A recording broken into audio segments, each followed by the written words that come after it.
మిగతా ఎవరు మాట్లాడుకుంటూ అప్పుడు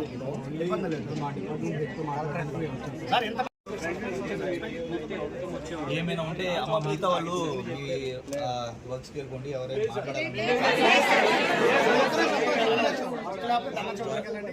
ఇక్కడే వద్దు, ఇక్కడ వద్దు. ఎవరైనా మాట్లాడాలంటే నాతో ఒక మెయిన్ వాళ్ళు అవకాశం ఇచ్చారు, మాట్లాడాలి. మా పట్టుకున్న వాళ్ళు కొన్ని పైకి లేపండి అమ్మా, వెనకాల వాళ్ళు. ఇప్పుడు వేయాల్సిందే, భోజనం కూడా పురమాయించాం కదా మనం. అలాగా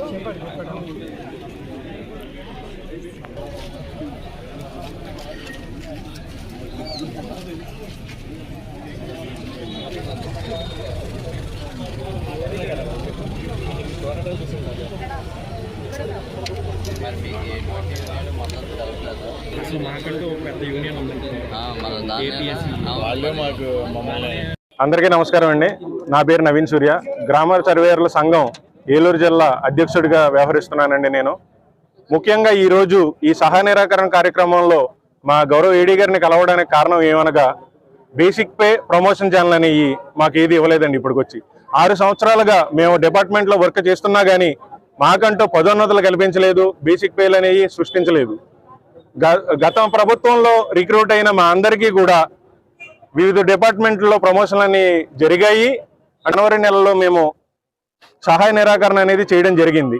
దాని ద్వారా ఫిబ్రవరి 22 కల్లా, ఫిబ్రవరి 15 కల్లా మాకు ఏదైతే బేసిక్ పే గురించి, ప్రమోషన్ ఛానల్ గురించి క్లారిటీ ఇస్తామని చెప్పి గౌరవ రెవెన్యూ మినిస్టర్ గారు మాట ఇచ్చిన విధంగా మేము సహాయ నిరాకరణ అనేది విరమించుకొని మళ్ళీ రీసర్వే అనేది చేయడం జరిగిందండి. కానీ ఫిబ్రవరి 22వ తారీఖున మళ్ళీ మాకంటూ 15 రోజుల్లో చెప్తా అన్నారు, మాకు చెప్పలేదని చెప్పి తిరిగి నోటీస్ అనేది సర్వ్ చేయడం జరిగిందండి.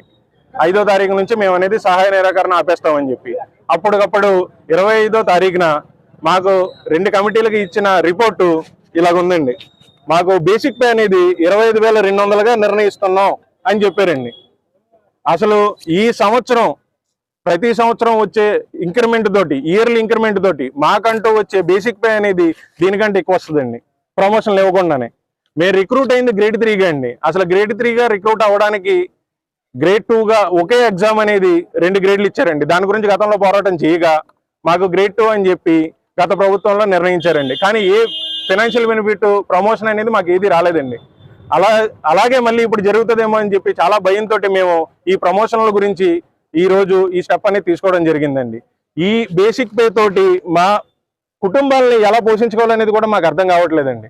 మేము రీసర్వేలో చాలా ముందు కార్నర్ స్టోర్గా ఉండి రాష్ట్రంలో అంతా కూడా మంచిగా జరుపుతూ స్కాచ్ అవార్డు కూడా తెప్పించామండి మన ప్రభుత్వానికి, మన డిపార్ట్మెంట్కి. కానీ ఈ డిపార్ట్మెంట్ అనేది మమ్మల్ని చాలా చిన్న స్థాయిలో చూస్తూ మాకంటే ఏం న్యాయం చేయట్లేదండి.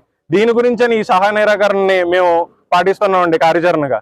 మా వినతి ఒకటే అండి, మాకు కూడా కుటుంబాలు ఉన్నాయి, మాకు కూడా కెరీర్లో గ్రోత్ అనేది కావాలి అన్న ఒక్క నినాదంతో మాకు బేసిక్ పే ప్రమోషన్ ఛానల్ అనేది త్వరగా మాకు ఇవ్వాలని కోరుచున్నామండి. Thank you so much. Eluru జిల్లా ఉమెన్ సెక్రటరీ పనిచేస్తున్నాను.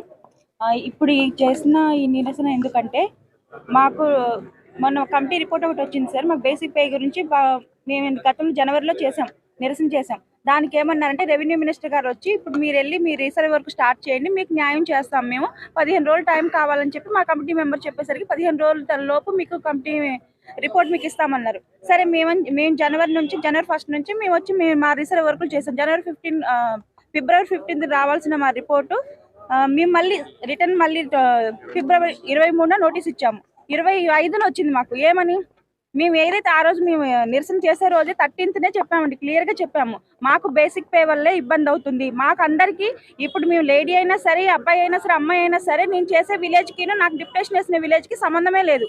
నాకు వేసిన village 50 kilometres up and down, 100 kilometres, 200 kilometres and ఎక్కడో చింతలపూడి నుంచి ఇక్కడ కైకలూరు వేసిన డిప్యుటేషన్ వేసిన రోజులు కూడా ఉన్నాయండి.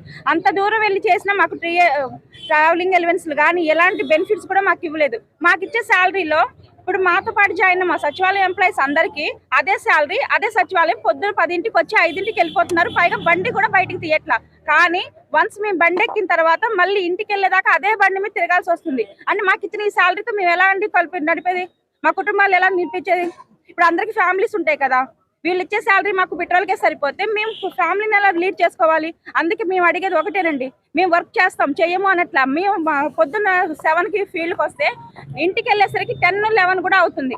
మా ఫ్యామిలీస్ కూడా చాలా డిస్టర్బ్ అవుతున్నాయి. అయినా సరే వర్క్ అయిపోతే మా పని అయిపోద్ది కదా, మా విలేజ్ కదా, మా సొంత విలేజ్ కదా అని చెప్పేసి చేస్తున్నాం. ఒక ఆడపిల్లనే ఉండి మా విలేజ్ ఇప్పుడు మాతో పాటు చేసే సచివాలయ ఉద్యోగులు ఉంటారు కదా, వాళ్ళు 10కి వచ్చి 5 కల్లా ఇంట్లో ఉంటే మా ఫ్యామిలీస్ ఏమంటున్నారు, మీరు ఒకళ్ళే ఉద్యోగం చేస్తున్నారా, ఇంకెవరు చెయ్యట్లేదా, మీరెందుకు 5 కల్లా ఇంట్లో ఉండట్లేదని అడుగుతున్నారు.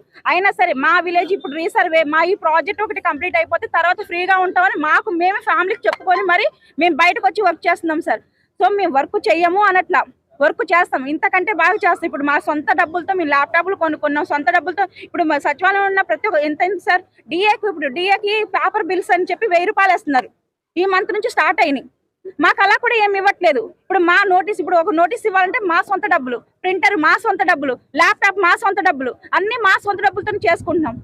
అందుకే మాకు ఇవన్నీ కాదు, మాకు ముందు బేసిక్ పెంచండి, మినిమం బేసిక్, మా క్వాలిఫికేషన్ తగ్గట్టైనా మాకు బేసిక్ ఇస్తే కొంతవరకు మేము సాటిస్ఫై అవుతాం. చేసే వర్క్కి మేము హ్యాపీగా ఉంటాం, ఇంట్లో చెప్పుకోవడానికి ఉంటుంది. ఇప్పుడు ఎవరు వర్క్ చేసినా అమౌంట్ కోసమే సార్. మేము గవర్నమెంట్ ఉద్యోగానికి శాలరీ వస్తుందనే కదా ఇప్పుడు బీటెక్ చేసి వచ్చాము. ఇప్పుడు అందరూ బీటెక్లు ఎంటెక్లు చేసి వచ్చారు. సాఫ్ట్వేర్లో 1 లక్ష రూపాయలు శాలరీ తీసుకున్న వాళ్ళు కూడా వచ్చి గవర్నమెంట్ ఉద్యోగం కదా, సెక్యూర్ ఉంటుంది కదా అని వచ్చి జాయిన్ అయిన ఉద్యోగాలండి ఇవి. మాకు ఈ జాబ్లో మాకు ఎలాంటి సెక్యూర్ లేదు. ఇక్కడ నుంచి 100 కిలోమీటర్లు వెళ్ళి మళ్ళీ వెనకొచ్చేదాకా ఎవరికి నమ్మకం లేదు. మాలో చాలా మంది యాక్సిడెంట్లో పోయిన వాళ్ళు ఉన్నారు. ఫీల్డ్లో తిరిగేటప్పుడు మాకు ఎలాంటి సేఫ్టీ ప్రికాషన్ కానీ మాకేం ఇవ్వలేదు. సో మాకు పొలాలంటే ఎలా ఉంటాయో తెలుసు. మన సొంత పొలాల్లో వెళ్ళేటప్పుడు మనకు ఎలా ఉంటాయో మీరు అందరూ చూసుంటారు. కానీ ఇక్కడ అమ్మాయి అయినా కానీ అబ్బాయి అయినా కానీ 100 మంది అబ్బాయిలు ఉన్నా సరే ఒక అమ్మాయి వెళ్ళి చేయాల్సిన రోజులు ఉన్నాయి. ప్లస్ మన ఇంట్లో ఒక అమ్మాయి బయటికి వెళ్తే మీరు ఎన్ని రూల్స్ పెడతారు మీకు తెలుసు కదా. కానీ ఇక్కడ ఇప్పుడు నా వెనకాల ఉన్న ఏ అమ్మాయి అయినా సరే 100 మంది అబ్బాయిలు కాదు, 200 మంది అబ్బాయిలు ఉన్నా ఏ తోటలో పిలిచినా, ఏ ఫార్మర్ ఎక్కడ పిలిచినా వెళ్ళాల్సి వచ్చిందండి. మేము దానికి ఇబ్బంది పడట్లా. మాకు ఒకటే, మాకు బేసిక్ పెంచాలి, బేసిక్ కోసమే చేస్తున్నాము. ఇప్పుడు మాకు ఇస్తున్నా అన్న 25,200 రేపు జూన్కి వీళ్ళు ఇచ్చినా ఇవ్వకపోయినా మాకు వచ్చేసిద్ది. సో మాకు అది అవసరం లేదు. మా బేసిక్ పెంచితేనే మీది దీన్ని తీసుకుంటాం. ఇంకో ఈ ప్రెస్ మీట్ ద్వారా మేము అందరికి చెప్పాల్సింది ఒకటేనండి, మా బేసిక్ ఆన్ పేపర్ దాకా వచ్చేదాకా మేమైతే రీసర్వేలో చేయాలనుకోవట్లేదు. ఈ డిమాండ్స్ ఇలాగే కంటిన్యూ అవుతాయి సార్. Thank you.